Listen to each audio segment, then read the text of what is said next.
Hello, this is I Bring It Every Day with Kelly, and I'm here today to talk a little bit about knitting.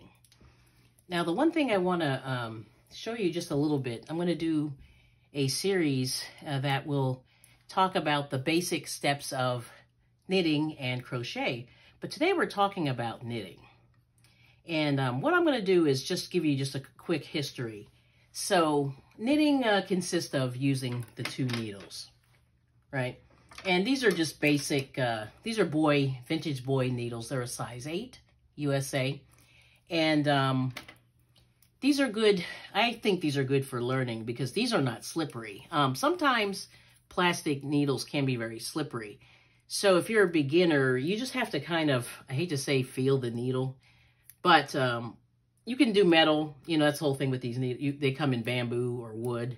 You can get plastic, you can get metal. And I would suggest going to a thrift store and trying some out and seeing what you like. But anyway, that being said, knitting consists of using 2 needles. And starting any project, you have to do a cast on. So a cast on, I have this working ball here. I was playing around with these, with this yarn the other day, and it's a little bit of a mess. But anyway, here it goes. So with any project, you have to start, for any project, you have to start out with a slip knot. So a slip knot, one of the easy ways that I found to do it is to make a loop with the yarn like this. And then you just pull this piece back. And then pull the other piece through. So that's one way to do a slip knot. So following making your slip knot, and I'm going to do that one time really quickly here.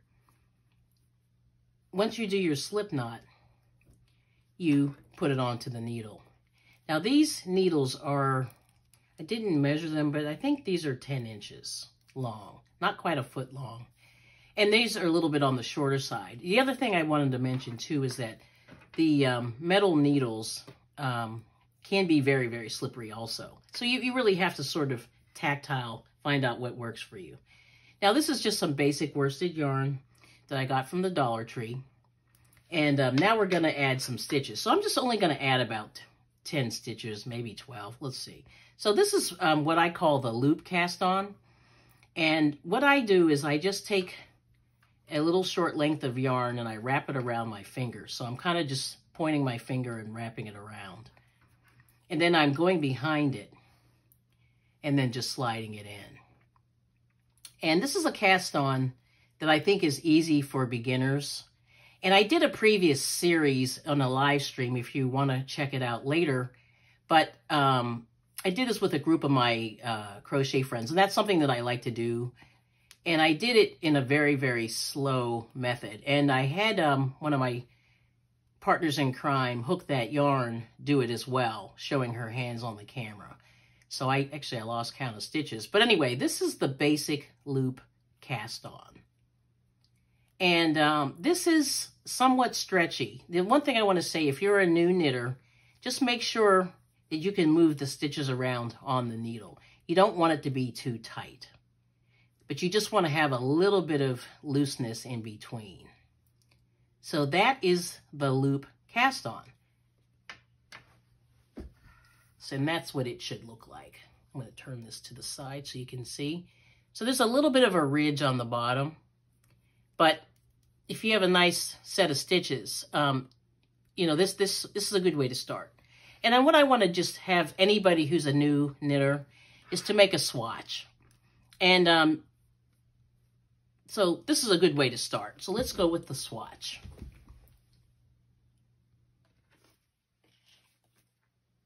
Okay, so now we're going to do the loop, or loop cast on is what it's called.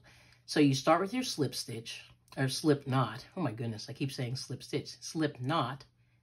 So like, I'm just going to do one quickly. And the slip knot is an adjustable knot. So you see, you can make it larger or smaller, depending on the needle. So anyway, what I do is I just take, I'm right-handed, so I just take the needle in my right hand and the yarn, which is connected to the ball, in my left hand. And I just take my finger and just loop it around. And actually I go kind of counterclockwise. And then what I do is I just stick it from behind to the front. And you get a nice loop. So this is the loop cast on. I have a knitting series that I started. I did it via a live stream with my crochet group because I like to work in groups because I think it's fun. And if you want to take a look at it, I have to edit it down a little bit because my friends were sort of playing around. But I think if you want to be entertained, it's actually good. So this is the loop cast on. I'm just going to cast on about 10, 12 stitches. Just, pick a nice round number. It doesn't really matter. But I want you, if you're a new knitter and you've never done this before, to make a swatch. And a swatch is just a small few stitches so you can sort of see what they look like. Because the biggest thing with learning knitting is you need to see what the stitches look like. Because it's a new thing. Okay. So anyway, so here's the loop cast on. And anyway, so if you look at my live stream, you will see my partner in crime, Hook That Yarn, doing it. And we both have our hands in the video. So you can look at the way she does it and the way that I do it. But anyway, that's the loop cast on. And that's a really simple cast on, and it's relatively stretchy. So just make sure that you don't pull it too tight. This is the tail, and this is the end that's connected to the ball or skein. So anyway, so that's the loop cast on. Right now I have, let's see, 2, 4, 6, 8, 10, 12, 14 stitches. And I think that gives you a good visual of what you need to do. So that is the loop cast on. So anyway, one basic thing that I wanted to mention about knitting, in addition to other things, is that the main thing with knitting is that you use 2 needles, and knitting only involves 2 stitches, basically. So that's what I think, in my mind, makes it very simple compared to crochet. There's multiple stitches in crochet. So anyway, there's only a knit stitch and a purl stitch, and then the cast on. So that's it. And then if you master those 2 stitches, you can make anything. So anyway, just wanted to make that mention, and that's kind of the difference between knit and crochet. Okay, so now we're going to do the knit stitch. So I'm using the working balls here. So what you do is this one has the stitches that we cast on. This is the left needle. This is the right needle. It's empty. And what you're going to do is, when you finish these 14 stitches that I cast on, they're going to go from this needle to this needle. And that's kind of the goal. But you go into the stitch front to back, and you see you got this little thing. You counterclockwise wrap between the stitches there. And what I do is I push this one down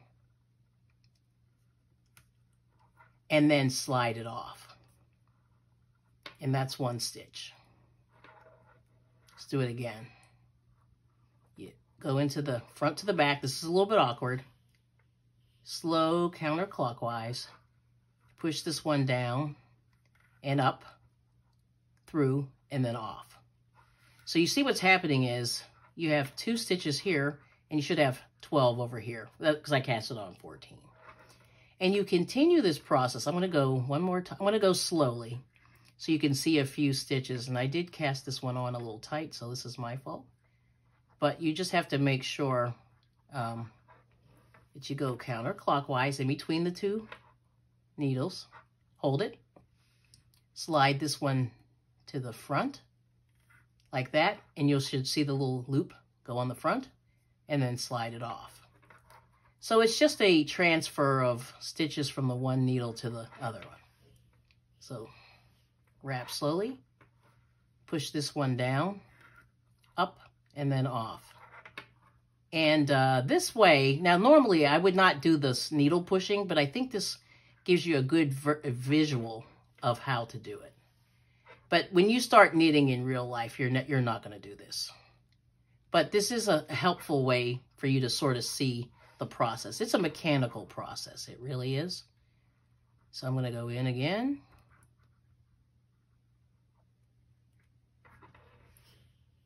Slow wrap.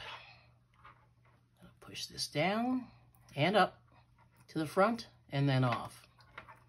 But like I said, in real life, I don't do this, but I think this is good visually if you are a visual learner.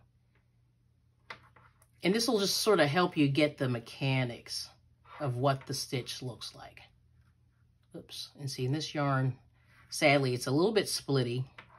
So I would say, you know, try to use something not as, this is really, really soft yarn. But maybe something a little bit, you know, to start out. Use some not so fancy yarn. But there it is. That's the knit stitch. And I'm just going to keep going. And I'll meet you at the end.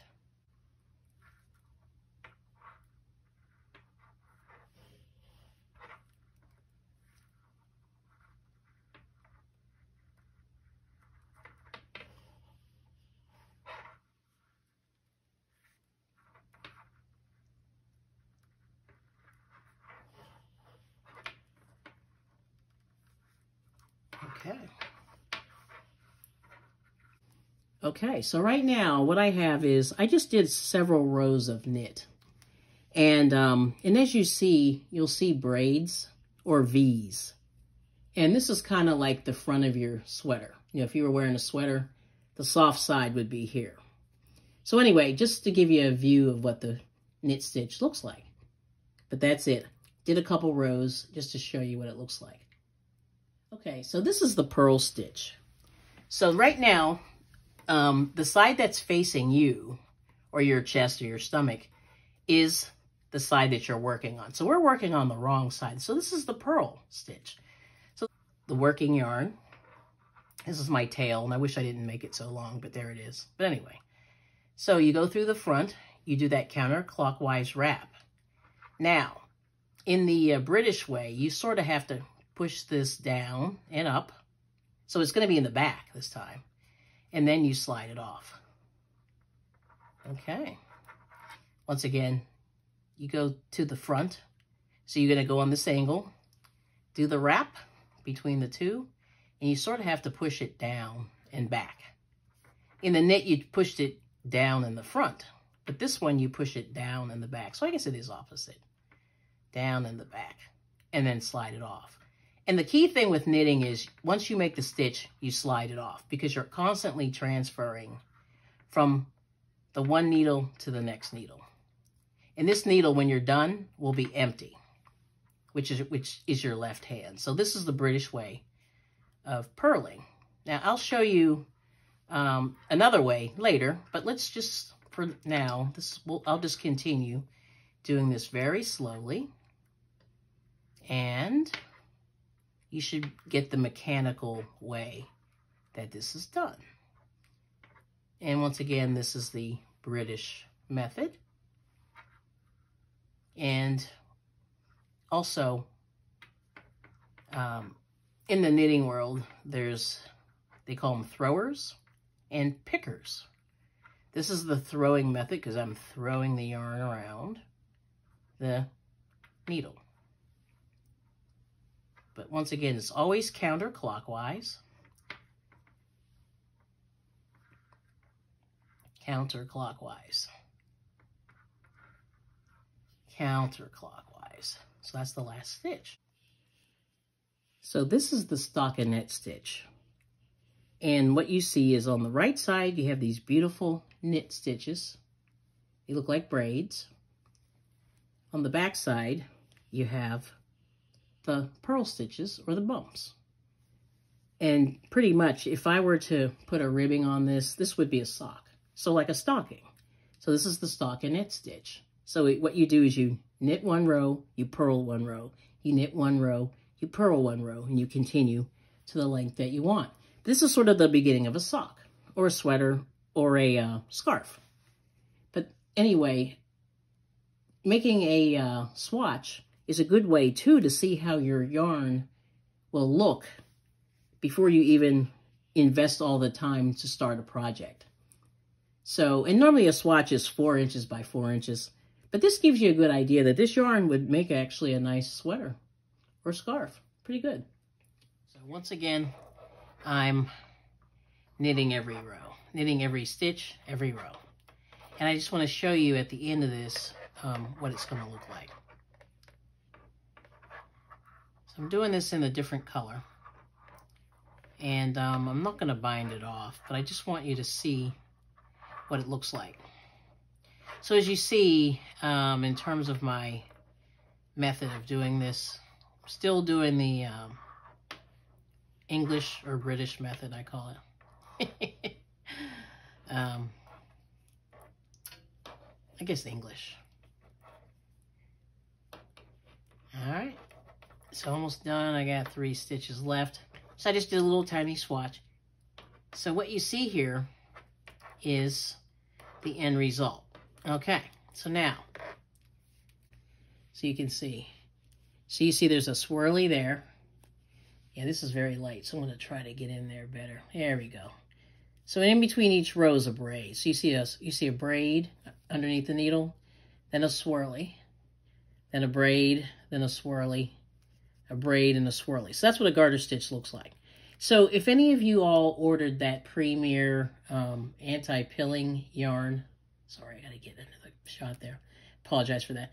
If any of you ordered that on the spools, what you'll see is there is a garter stitch, not a pattern, but they have a picture of a garter stitch sweater made out of that Premier anti-pilling yarn. And it looks just like this. And I'm hoping that this isn't too light. But as you see, on the front and the back, you get the same. You get the swirly, a braid, swirly, a braid, swirly, a braid, swirly. Okay? So that's what the garter stitch looks like. This is the stockinette. So this is the front, and this is the back. And see, with this, the front and the back are kind of the same. So that's just a little swatch. So those are the 2 main stitches that you find that you might use making in knitting. The other thing is, this is just a real brief introduction to knitting. I'm going to show you next the continental knit and the continental purl.